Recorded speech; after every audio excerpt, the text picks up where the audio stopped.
Are we cooked Q2 2025? We're going to be revisiting this question quarterly now, it seems. Joining us today, Peter Harrell. Oh, he has a podcast now? Security economics. Okay. And I'm a lawyer, and I'm at the Carnegie Endowment. Great. Kevin Shue of the Interconnects Substack, and Matt Klein, who writes the Overshoot. Welcome back, everyone. Peter, kick us off. Yeah, so, we did this last quarter, late April. And I got to say, looking around short term, looking at the last 3 months, I think the indicators are decent. We're looking less cooked, right? Trump tacoed out on a lot of the tariff wars. And so the stock market rebounded. He can post memes about bombing Iran and getting away from it. Like, sort of short-term indicators. I actually think the last couple of months, kind of big picture for the United States have gone decently well. I have to be honest, though, I'm pretty concerned about the long-term trajectories. If you look at some of the, core things that over time have made the U.S. what it is today, whether that is, substantial investment in scientific R&D, whether that is attracting talent from all around the world to come and do science and innovation, business leadership here in the United States, whether it's just some of the social fabric we have here, I remain pretty worried about whether we're cooked long-term, even if, I got to give some credit to the last 3 months.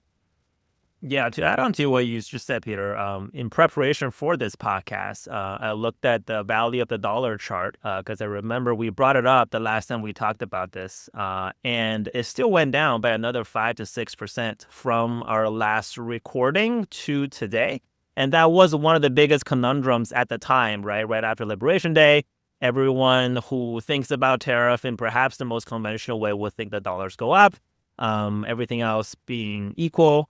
But the erosion of the dollar, doesn't matter how you want to slice it or which angle you want to look at it, it's still kind of just like slowly but surely going down, but it's no longer like a big story. There just be so many other like attention grabbing geopolitical, economic, whatever, what you have you story that happened since.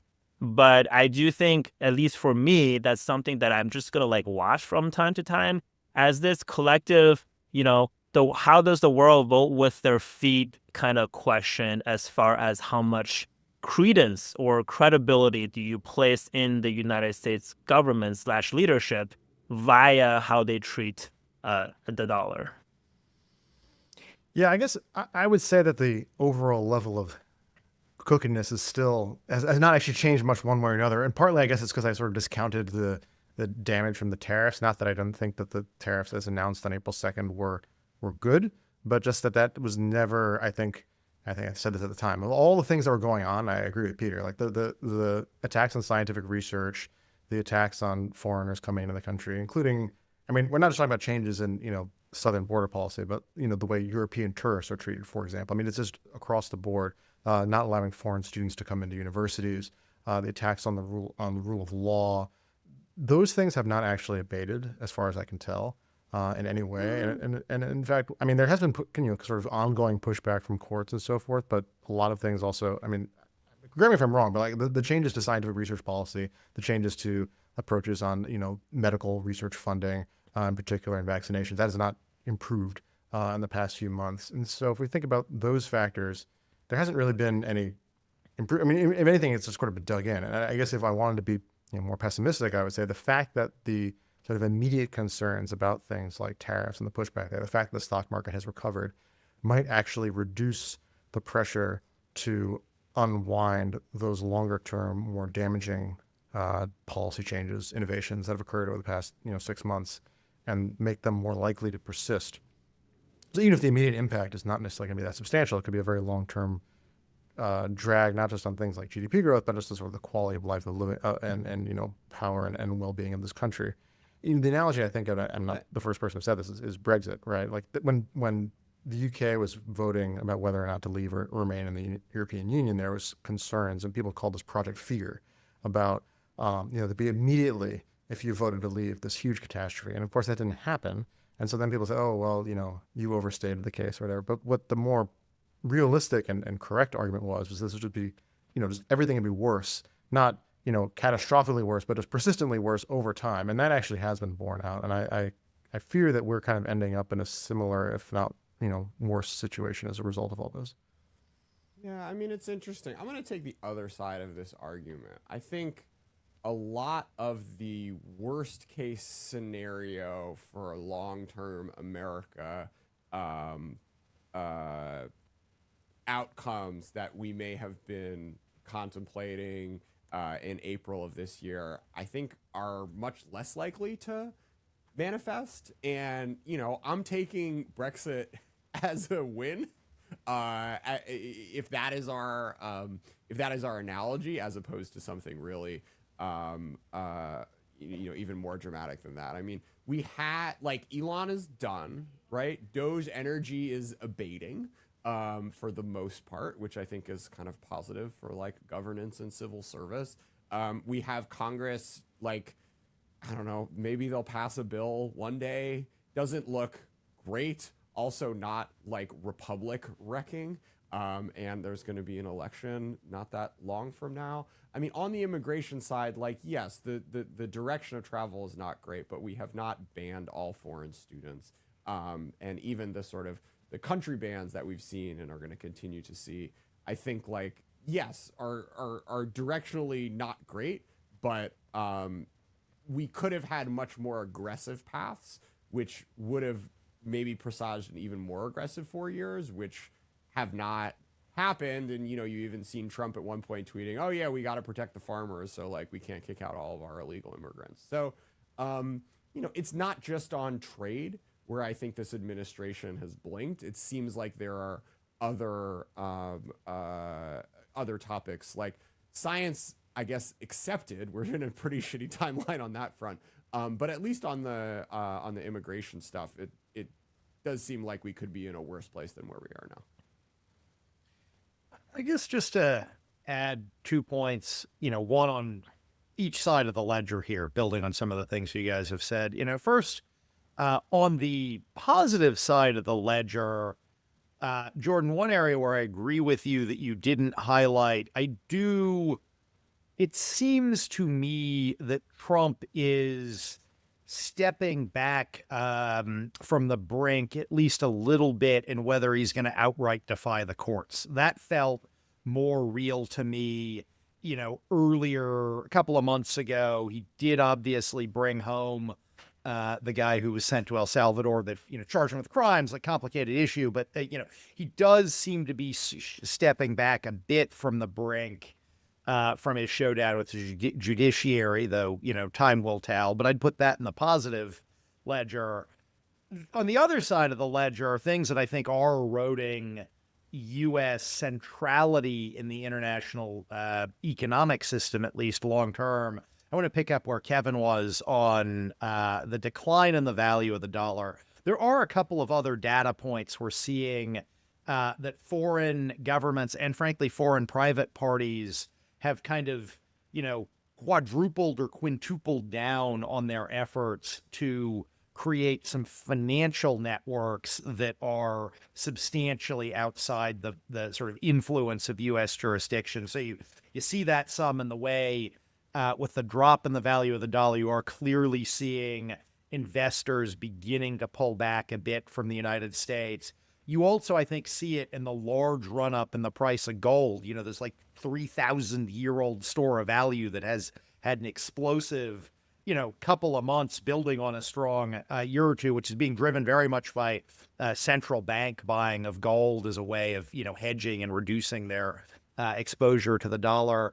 But maybe moving to gold isn't even enough. There's now a debate in Europe and in Germany and in Italy about whether they need to pull their gold reserves, which are currently buried somewhere deep in the rock underneath Manhattan, being custodied by the New York Fed, whether they're actually going to pull their gold to Europe because they don't even trust us as, custodians of their gold anymore. I think this kind of way, the data point, now it is not easy. It is very hard to, develop kind of at scale financial networks outside the U.S. It's not something that happens overnight, but we are seeing, and it doesn't mean that, there won't be foreign investment here. It doesn't mean, we'll have sort of challenges in attracting levels of capital we need. But I do think this kind of foreign government distrust about long-term stability of the United States, whether right or wrong, is driving something out there that you are beginning to see in the numbers. I might actually push back on that a little bit because that intuitively makes sense. But I think if we look kind of at what the numbers are showing so far, it's not necessarily as extreme as one might have expected. So the dollar depreciation, it was sharp around the time of April 2nd. But if we kind of zoom out, the dollar is still actually quite expensive on a trade-weighted basis relative to, the rest of the world. I mean, it's still up, I think, something like 20% compared to early 2021, up like 30% compared to 2014. So it's still quite expensive. It's maybe not quite as expensive as it was before. Foreign investors had been massively overweight, or not overweight, on a market cap basis, right? They were, equally weighted, but 70% of stock market capitalization being America feels odd, right? Given that the U.S. economy is a quarter of the world economy, and yes, American companies may be more profitable, what have you, but still, like there was, I think, plenty of reasons why, with more benign catalysts, you would have seen some of these market moves, particularly on things like the exchange rate or foreign allocations. And so, in some ways, the story is that there hasn't been as much of a move yet. I mean, I agree. Like if the Germans and Italians move their gold, that's symbolically interesting. Although again, like what that means in practice is whatever. But I think in some ways it's striking, like what hasn't happened. That in some, which I'll be honest, is kind of surprising. Same thing on the U.S. side, right? Like, have Americans been moving a lot of money out of the U.S. into foreign assets? Maybe some, but it's not super clear in the data that it's been enormous volumes and the kind you would have expected. I mean, we have other examples of countries where there have been kind of sharp moves in response to political instability, like Turkey in March, for example, after the arresting of the mayor of Istanbul. Right, there was a very sharp move, actually similar size move in the exchange rate for the Turkish lira as for the dollar. That's what happened a few weeks later, but in terms of the quantities of what is actually happening, a much different scale there. Like, you actually have the central bank, like $40 billion of reserve to keep the currency stable. Lots of things going on. You didn't see that here. So I think, as much as it would be logical to say that's what's happening, I don't think we've seen that yet. Maybe we will, maybe it'll be more gradual. I mean, the gold price move is certainly interesting, although that really dates back to the sanctions on Russia's central bank as when that sort of began. But otherwise, it's sort of hard to see as like a dollar-specific story. And Matt, I mean, we're doing better on the Fed, right? Like that was a little news story which completely burned itself out. I think we'll have a independent Fed come 2028. I mean, maybe. I mean, this is the other thing too, right? Talk about the independent Fed, independent judiciary, right? Like, these are Senate confirmed positions. It's not clear to me that there's going to be what kind of pushback the Senate would provide if you have a Trump supporting majority there.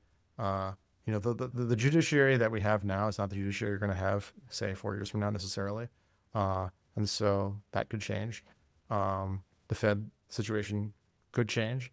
If I remember correctly, I don't know if it's whether it's going to be the final part of it, but like there's a passage in the Big Beautiful Bill Act they're putting through, which is basically say like administration officials would be immune from like contempt of Congress, I believe, something along those lines. I'll defer to the lawyers here on what the exact term, but like there are things being done by the other branches of the government to support the potential for further overreach by the executive, which again, like I think you should be mindful, even if it's not necessarily generating the same kind of headlines and market responses, say, to tariffs.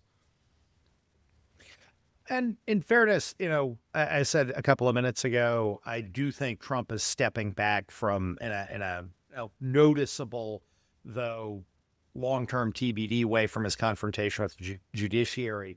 Part of that is he's winning, right? I mean, I think he is sort of making the assessment that he can win at least, some large enough percentage of his cases in front of the judiciary. We saw that today, at least temporarily, with what the Supreme Court did on nationwide injunctions and birthright citizenship. Like, I think he is sort of saying, well, if I'm winning 2/3, whatever it is in his head, if I'm winning 2/3 of my big cases in the courts, maybe I don't need to outright confront them or defy them over the third, whatever percentage it is that I'm losing. As a lawyer, I will take complying with the judicial rulings. That's sort of all I'm saying. Peter, give us the tariffs are actually illegal update. Yeah, so this is one near and dear to my heart. So Trump's most, but not all, but most of the tariffs Trump has done, certainly all of the Liberation Day tariffs back in April that caused a lot of market turmoil. He's not imposed those tariffs under a trade law statute. He's imposed these tariffs under a 1977 emergency powers statute that previous presidents had used for sanctions, like sanctions on Iran and sanctions on Russia, and it had never previously been used for tariffs. This is one that's kind of progressing through the court system. So there's a specialty district court based in New York called the Court of International Trade. Plaintiffs challenging these tariffs won at the specialty district court, but that victory is now on hold while the government and the plaintiffs are dealing with an appeal in front of the Federal Circuit, which is one of the federal appellate courts. The Federal Circuit's going to have its hearings on this case on July 31st, so just a little over a month. I think we'll get an opinion out of the Federal Circuit by the end of August, and then this will go up to the Supreme Court in the fall. If I were betting, I would bet Trump loses on the merits here. I think at the end of the day, these tariffs are going to be found to be unlawful. That doesn't mean the end of all the tariffs. That is going to mean a mad scramble across the U.S. government to see what tariffs they can recreate under other legal authorities. And they've been doing that with the I mean, like 50% on steel is not being challenged. The pharma tariffs that are in the pipeline are now separate. So. I guess there's your alpha right there for the episode. Well, and yeah, for guys thinking about this from a markets perspective, it's not sort of my role, but I do think one thing that's going to happen is that for companies that are paying the tariffs this year, they're going to get a rebate. They will be entitled to a rebate of paid unlawful tariffs, which would probably happen next year. So in some sense, like for you guys who think about this from a markets perspective, you'll see an earnings shift from this year to next year as they get rebates of tariffs paid this year, which they'll then have to pay going forward again. But, retroactively, 2025 might look better on earnings than it does right now. All right. So are the tariffs tax deductible? See, Matt, you can dig into this. Well, so are tariff payments deductible against income tax, and are the rebates going to be taxable? Oh, that's because I'm not the tax lawyer, That's a good question. Yeah, it's certainly a business expense. Like it's certainly right. you can claim it as a business expense. So yeah, that's true. So they're not going to the rebate, tax tips. How can we all tax of this these is rebates? full employment for lawyers. Like that is the Trump trade policy 101 is full employment for lawyers. Oh my God. All right, Kevin, how about an AI cooked check-in? I think one thing that, in the AI world, from whether it's investment or progress on the technological front, which I think to me speaks more cooked for the U.S. And this is not necessarily saying China will lead or run the table, so to speak. It's just kind of singularly analyzing our country here, is that I think the CapEx is growing for at least another 1 or 2 years. The so-called AI trade is on. But everyone's kind of also realizing the fact that, GPU is not a scarcity anymore, right? I think that was more of a temporary thing. Like if you have the money, you will get whatever latest NVIDIA GPU you want to put into a data center. And the pace of energy coming online in the U.S. is still relatively slow compared to other places. I think that's why the Middle East swing by the president and all the AI executive on the planet is so consequential in that way, right? And I think there's an EO coming from the White House to make that easier in the U.S. We'll see what that happens in real life. But all that really comes down to, I think, people as well. And I'm talking both about the supply of kind of your general contractors to really build and dig the data centers and wire all the power sources to make the data center come online as soon as possible, as well as the top end research talent that I think is becoming more and more of the bottleneck of not just which country could advance, but also which company within which country will advance. And the most fun juxtaposition right now is probably Mark Zuckerberg's spending spree to basically hire whoever, from OpenAI is willing to jump ship, and he's willing to pay whatever he needs to pay. It's like a classic, buy the free agent market way to win the championship. And it's a very interesting comparison, if we want to keep the sports analogy going, to how DeepSeek got to where it got, which is a pure scouting, drafting way of building their team. And their team got poached, at least within China. Maybe they got some secret offer from Meta too. We don't know. But these are very different ways of at least accumulating AI talent, which we know is in real scarcity, not the hardware anymore. And how do we extrapolate that to which country or company will be the first to get to the promised land?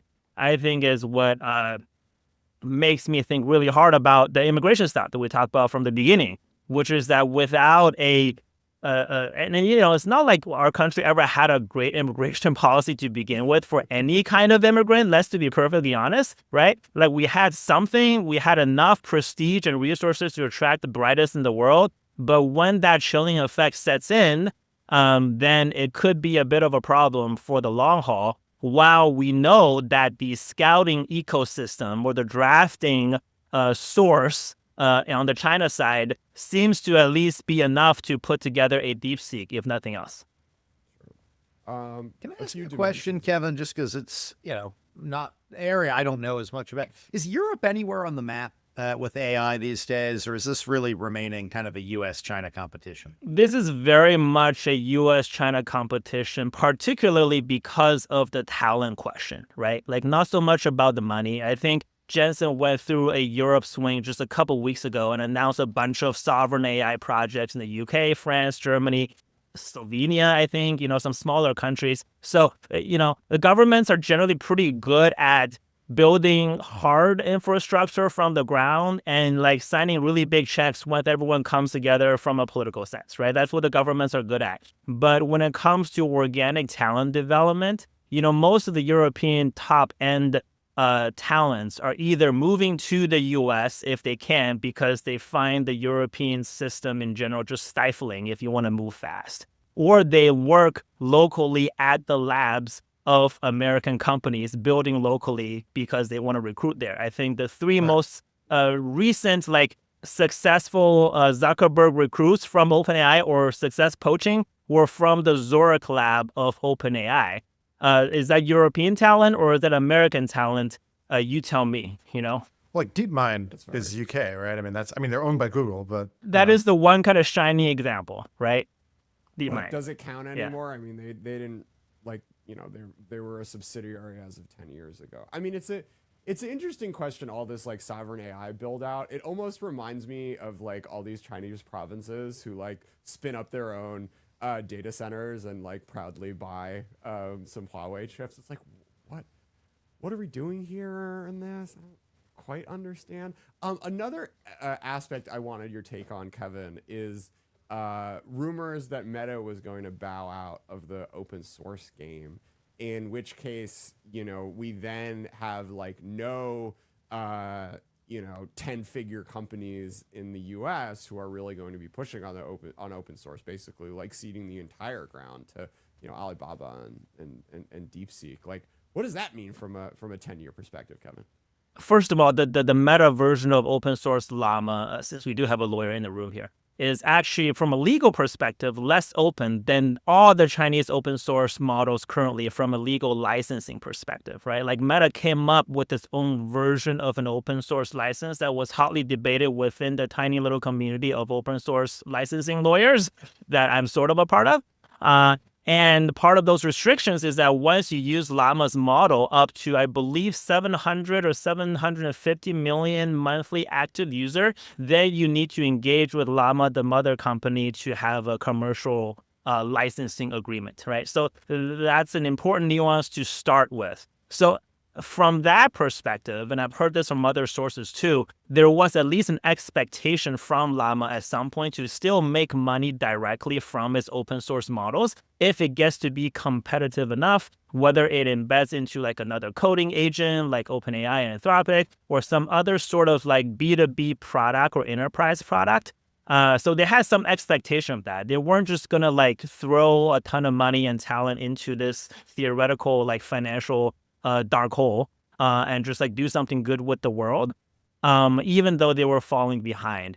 And the fact that this was even leaked as a internal sort of discussion point, I don't know if they're gonna really do it, but the fact that serious people inside Meta have considered abandoning the open source part of Llama and actually abandoning Llama entirely in favor of just the best model in the market is just very there's so many layers of irony to that, right? Like we have the open society here in America, the open this and that, freedom and what have you, but we chose this one kind of most singularly transformative technology direction to be as close as possible among the companies.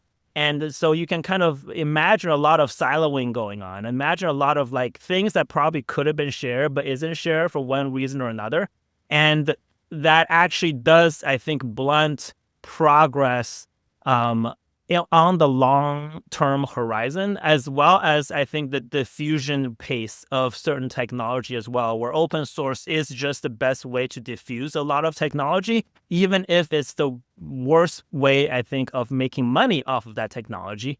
And that might be the reason why a lot of the US companies are choosing the closed source path instead, while the Chinese side is right now leading in all the open source model benchmarks. Jordan, it's a question for you. Because we obviously, when we think about is America cooked, we do often think about this in the U.S.-China context. How's China? I've been too busy with the trade war. Like, has China done anything right over the last 3 months? I don't think enough to change a 10-year horizon. I mean, I'll jump in here real quick, and this is actually kind of related to the dollar. Again, speculative because it's very recent, right? But they did have a recent kind of high-level finance summit in Shanghai, the Lujiazui Forum, where the governor of the People's Republic of the governor of the People's Bank of China and all kind of the relevant high-level financial regulators came and gave speeches and whatnot. And I think what came out of this specific forum this year is a concerted willingness to really promote the RMB in ways and places where the dollar is falling short for one reason or another, not to necessarily replace the dollar as the global reserve currency, because that's like a whole nother sort of can of worms that I don't think anybody in China really wants to be, but in either countries or trade directions where having the RMB be the settlement currency in lieu of the dollar, or being able to buy, global commodity in large chunks using the RMB versus dollar is being advantageous. There is now a kind of a policy appetite, right? And this is very much a reaction, I think, to Liberation Day, to the way that the U.S. sort of instigated global trade war have unfolded. That's kind of prompted this. Like, how far will this particular sort of policy direction go? Nobody knows at this point. It's way too early. But I think the appetite is there now to be a little bit more proactive about making the whatever reform necessary to make the RMB more attractive in certain situational settings, right? When the dollar is becoming a little bit less appealing. Yeah, I mean, I think maybe another way we can kind of get at this is like, how bad is Trump going to end up being to the allies? And I think Q1 was probably pretty close to a worst case scenario of this really obnoxious speeches in Munich. But since then, we had Hegseth do a trip to Asia where he basically said things that a Nikki Haley administration would have said. And then, what does the Iran bombing mean for America's commitment to Asian allies? On the one hand, it shows that Trump's willing to bomb stuff, but on the other, it's sort of bringing you back to the Middle East. So maybe that's a bit of a wash. I think also there was talk of some crazy Doge cuts to the Pentagon, but there's basically going to be no defense funding cuts. Whether they're going to actually reform defense acquisitions and buy stuff we need to buy is an open question. But even though we've had some serious U.S.-Japan weirdness, with Japan being sick enough of the Americans to cancel a 2+2 dialogue, I still think we could be on a worse timeline than the one we are now with the way Trump has treated Asian allies. I mean, actually, if you really want to be optimistic, you just say the way that the administration is now treating European allies, right? That's where you're seeing the biggest shift, maybe. So there was the we're like claim, friends with Zelenskyy all of a sudden. Yeah, That so was I mean, fun. who knows how long that will last, right? But I mean, that is notable.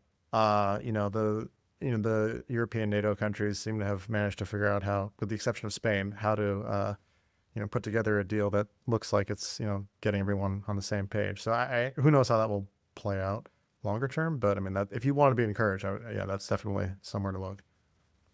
Isn't that just to give Trump what he wanted? That is the package, right? And you reframe it, right? I mean, he said he wanted Right. 5, and they said 3.5 plus 1.5 of other, Yeah. which I mean is fine. Everyone sort of agreed on it.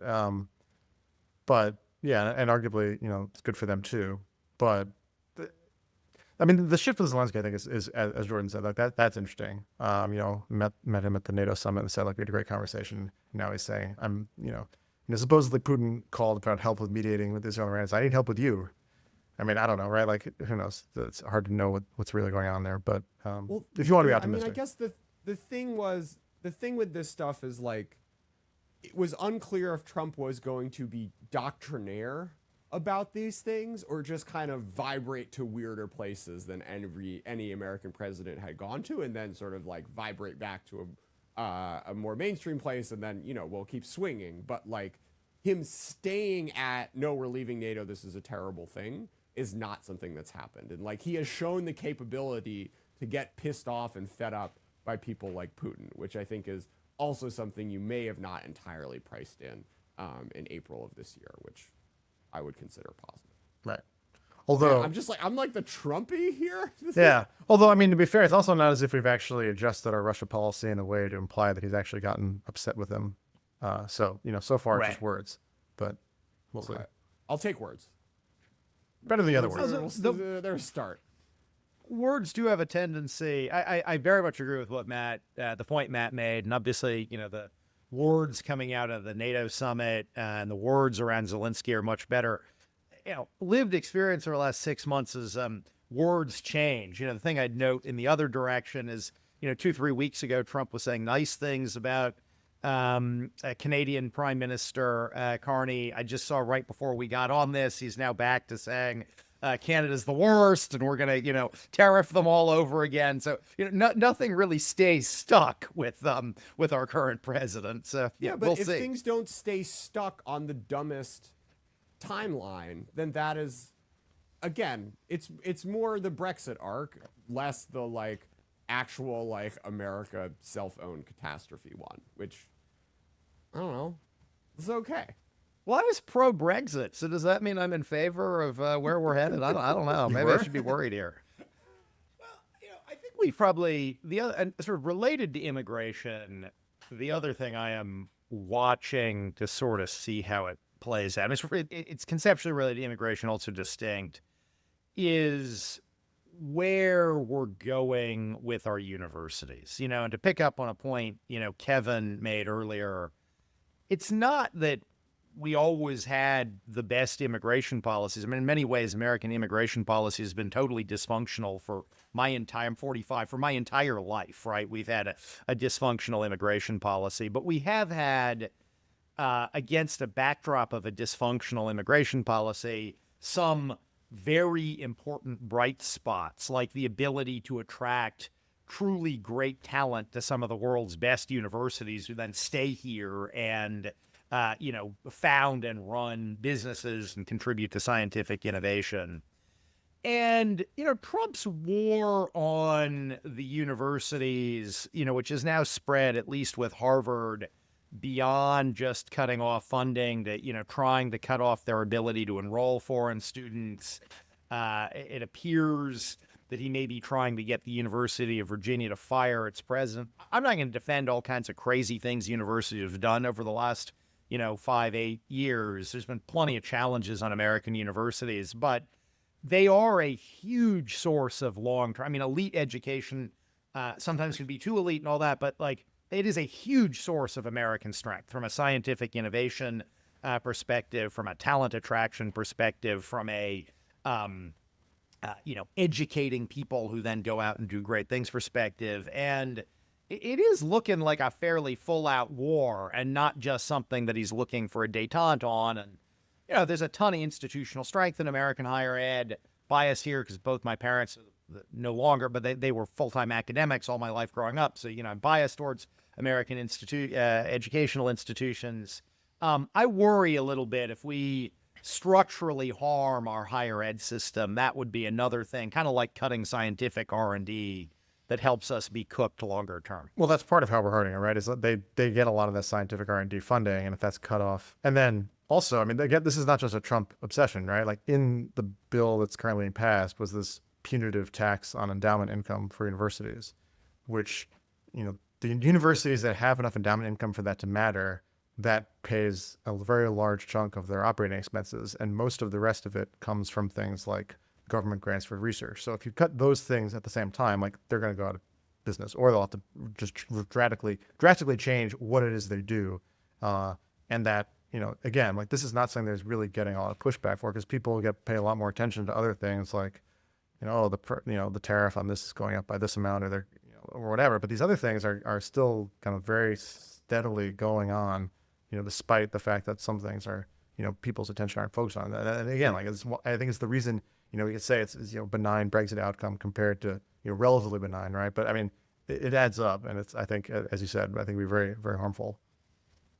Yeah, and I think that will never show up, right, in these like sort of more short-term twitchy indicators, whether it's the market, whether it's the dollar, or any of that stuff, right? Like 2 points I want to add to what Peter said, which I think it's probably the best case for long-term cookedness if there's no like really forceful, not just reversal of what's happening right now, but hopefully some actual tangible improvement on immigration, right? Like not just to keep together whatever we had left prior to this presidency, is that one, I think the way in which a lot of these scientific research grants are cut are not just, the problem isn't just because they're cut from an absolute value perspective, but they're cut from a control F perspective, as in like you go through the grants, you control F for words that the administration does not like for entirely ideological reasons, and you cut them, right? And that is the reason a lot of the top academics and researchers who came to the United States from other countries specifically came to escape from. Right, like neurotransmitters, because it has trans in there. Like, so now you're not looking at, Alzheimer's research. I mean, this is, yes. Right, like the word diversity just trips up a bunch of alerts from this control F way of thinking about scientific research when it could be used. The word variance could have replaced the word diversity, and that grant could have been safe, right? Like all these sort of very kind of blunt instrument ways that one, defeats not just the fact that we get to have this kind of innovation happen in our country, but that the people who come to this country to do the research and want to stay, they did not just come for the money. I don't think anybody in academia, even at Harvard or Princeton, really celebrated the amount of salary they got to make, even at the highest level. They came here because they don't have to be worried about being control F'd in their own kind of country of origin, if you will, right? And then the second point that builds off of that, which is really the long-term cook scenario, is that I think every time we had this American declinism conversation, right? This is not the first time we've had this conversation as like a broader public discourse. I think the one most common way that we kind of patted ourselves on the back or was able to still go back to sleep after the conversation is that immigration. We still had immigration. All the smartest people in the world are going to save our ass by coming here. That may not be an answer we can just default to anymore. And then that is probably the one thing that if you were to be on the Cook ledger in the 10-year time frame, but certainly not the quarter-by-quarter time frame, because who knows what the market's going to do, that will be it. And then, to come back to, again, how do we think about immigration today? We're actually selling Trump cards. I think that will be a thing, right? So we're selling a spot in the best country in the world, quote or not quote, to the highest bidder, not the smartest people. And what kind of people do you attract from that? I mean, I'll let the listeners, have their own imagination over what those people could be. I mean, I think it's worth noting that the U.S. university system, it's been so dominant and so good for so long that we assume it's always been that way, but that's not actually true, right? Before 1933, which is a significant date to think about, the U.S. university system was not particularly competitive globally. After that, it was. English wasn't even the dominant language among academics. It was German. So, it's not inherent that it has to always, if you'd have to work hard at it, but if you're committed enough to self-harm for ideological reasons, then you can get rid of these long-term advantages. Another topic that I think the Trump administration kind of needs to prove it can do, if it can do it, and I think it's an open question, is supporting U.S. manufacturing and some of these sort of strategic industries, strategic products that it talks about, and where there is also, I think, a lot of bipartisan support. The idea that we should have at least more onshore or ally-shored critical minerals production, shipbuilding, some of these sort of strategic lower tech industries, or we've been talking about. The administration has certainly talked a good game about some of this. They've put out executive orders. They've said they want to reduce permitting, hurdles to make it easier. It seems to be entirely up in the air as to whether they're actually going to be able to achieve any of this manufacturing renaissance that they are talking about. I think, it's going to require a little bit more of an integrated approach than what we've seen out of them to date. So I think that's kind of a big X factor for me. Are they going to be able to actually put this together or not? And also, will it be in the industries that actually matter to us? And all due respect to Howard Lutnick, I'm not sure what was his phrase on iPhone? Screwing tiny screws into iPhones is really the industry we want to be focusing on in terms of our manufacturing renaissance. Are there any data points that are encouraging on this line? I mean, we've seen various efforts to gut the DOE loans program. The CHIPS Act has kind of been exploded. Right. If you look at what they've actually done on the money, the DOE loans program that was on clean energy, they don't want clean energy. So that seems to be fizzling. There's sort of anecdotal evidence. Matt, you may have plugged into the data more that some of the, sort of big announced manufacturing investments in some of those sectors have been put on pause. So kind of a slowdown there. And then again, while he's talking about things like shipbuilding, and we're not actually seeing shipbuilding. Let's put aside the climate impacts of oil and gas at current energy prices. I'm not sure you're going to see a huge oil and gas. Yes, let's say we haven't. There's the joke of well, now we're going to unleash drilling. I mean, you should talk to the shale drillers, right? They don't want to do that. Briefly, when Brent went close to 80 because of fears of Iranian activity in the Strait of Hormuz, if it had stayed there for long enough, maybe you would have seen more shale. But between the fact that their costs have gone up a ton because of tariffs of steel, right? They're gonna have to pay. What do you think the pipes are made of? And the fact that the price of the product they sell has gone down. Labor costs are still going up over time. It's not super compelling, and that's gone down. Investment in manufacturing peaked in the middle of 2024. A lot of the growth in investment in manufacturing capacity in this country had been, I think, directly attributable to chips and IRA. So it was, semis, batteries, things like that. If that's what the incremental investment is all coming from, and then those sources of incentives are all being gutted as quickly as possible, it's not surprising that, you're going to see that move in reverse. I mean, some of the stuff, maybe the money's already out the door enough that it's not going to be pulled back on products that have already started. But, it's not super, I don't see, the loan programs office also, you're talking about clean energy, but they were also talking about doing it for critical minerals. And those minerals, of course, have energy, green energy related uses. So that's why you could say, oh, we're going to get rid of it. But, the extent that they say those things are strategic, whether it's magnets or what have you, if you cut the funding, it doesn't matter, right? Whether you call it green energy or not, you still are not going to have the resources. And so it's going to be very competitive. It's be very difficult to have a domestic industry in those sectors being competitive without some kind of government support, because they're so cyclically volatile on the price, and because the main producers right now are in China, where the market-based constraints are not as severe. And so, they can essentially, because the capacity is there, they can basically just flood the market when they want to. And seemingly viable competitor shows up, which is why you've had such problems with lithium, for example, in the U.S. in the past. So you need to have some kind of government backstop to prevent that, and that was being done out of DOE. So, again, it could change, but it's not clear to me there's a strong interest in doing that. So, yeah, I don't know why a manufacturing renaissance would occur. On top of which, by the way, like if part of the rationale for manufacturing renaissance is you have these tariffs that are going to make U.S. production for the U.S. market more competitive, but then no one knows the tariffs are going to be, either because they're illegal or because they're going to get negotiated away for, unclear gains. Like, again, like why would you make a commitment now? It's not going to pencil out. Or, you want to use a pencil, not a pen, right? Because you can just change. So I don't see, like, it's not showing up in the data that we're having any kind of manufacturing resonance. So far, it's the opposite. It's not like a crash or anything, but, it's not clear to me why we would see a big change, given what we know so far.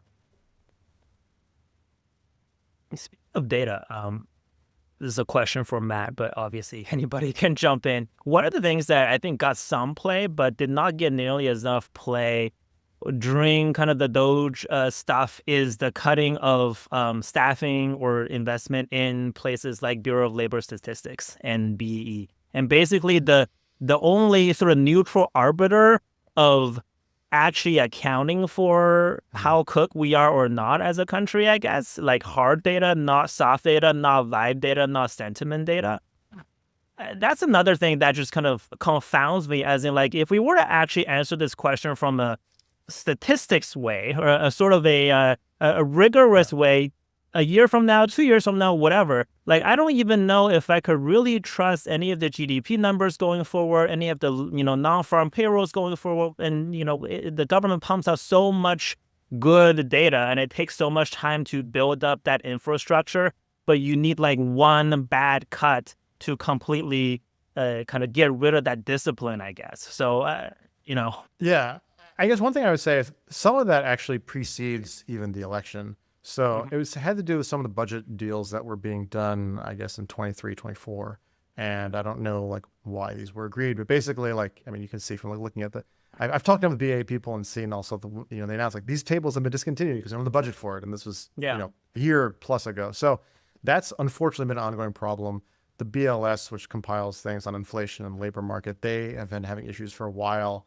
Not necessarily because of underfunding is probably related to it, but just like people don't respond to surveys the way they used to, for who knows why. Like, you take a survey of employers every month, figure out how many people are working, and then you kind of aggregate it up to like an estimate.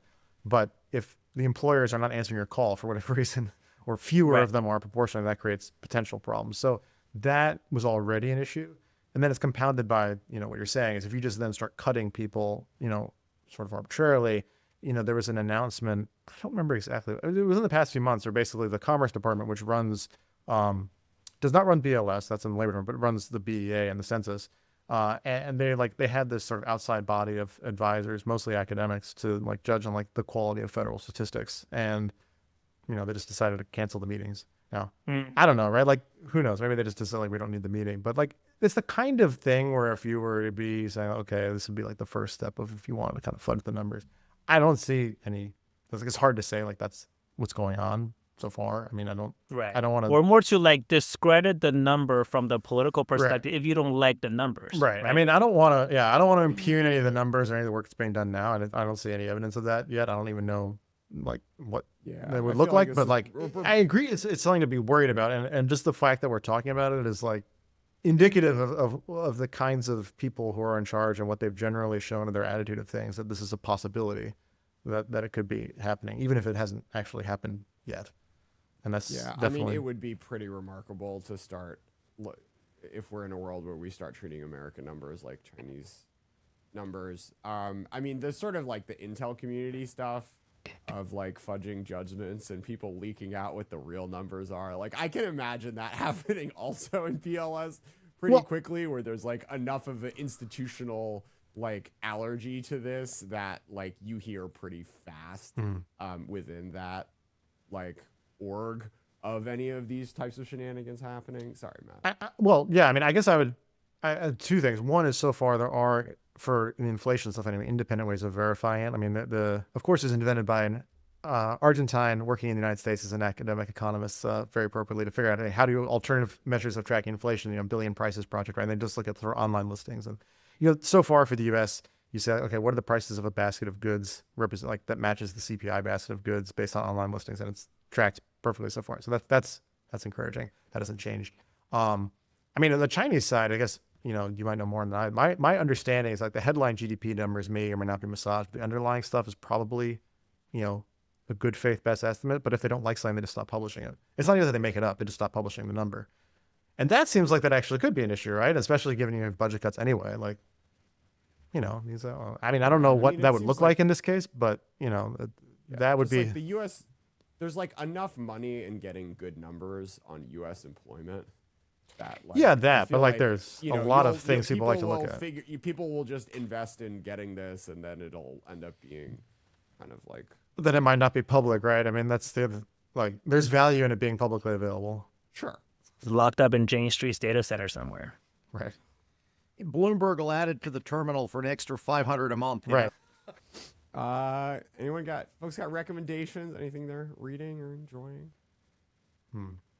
So the book I just finished reading 15, 20 years ago by a Wall Street Journal reporter on kind of the rise of the Texas oil families in the 1930s to 50s, like the wildcatters who, the Hunt family and these kind of folks.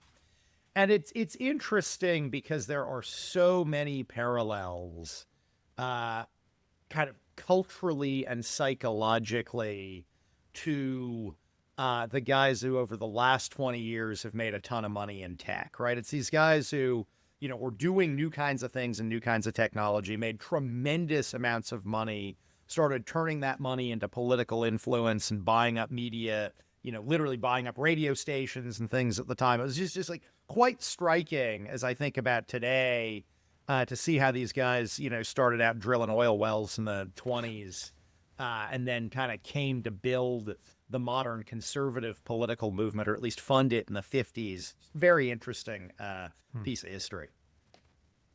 I started reading this book called The Inside the House of Money, which is a collection of interviews of a bunch of macro hedge fund guys interviewed by also a macro hedge fund guy. So it's a very kind of intimate interview. And one of the interviews is of our Treasury Secretary, Scott Bessent, when he was running his own money right after he left Soros. And apparently, going into this interview for this book, he was very sleep deprived, haven't slept for days, and he was worried about something could be happening in China.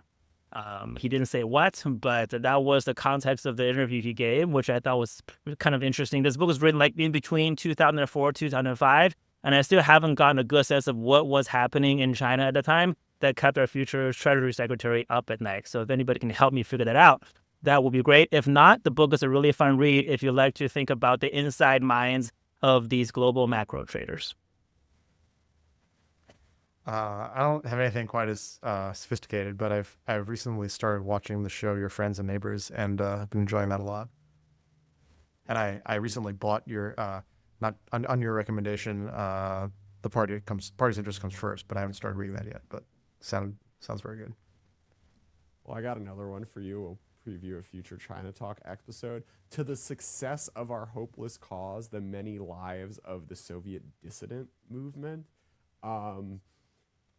It just won the Pulitzer. It was kind of funny because I actually booked the guy before he won the Pulitzer, and then we had to push it back because he had real media to attend to. But it's beautiful. It's literary. The sources are incredible because you have all these transcripts of the court cases of these dissidents who are just making fun of the prosecutors and judges and taking the piss out of them left, right, and center. And I don't think it tells you all that much about this moment in American politics or whatever, but it's a great window into a world of these very brave, also just very odd people who made these really remarkable choices in the 50s, 60s, and 70s in the Soviet Union when, you weren't going to get taken out behind a shed and shot like in the Stalin era to confront the regime, but you still were putting an enormous amount on the line. I think we'll call it on that. All right, our cooked level is undetermined. We will see you guys in September. Thank you all so much for being a part of China Talk. Bye, everybody.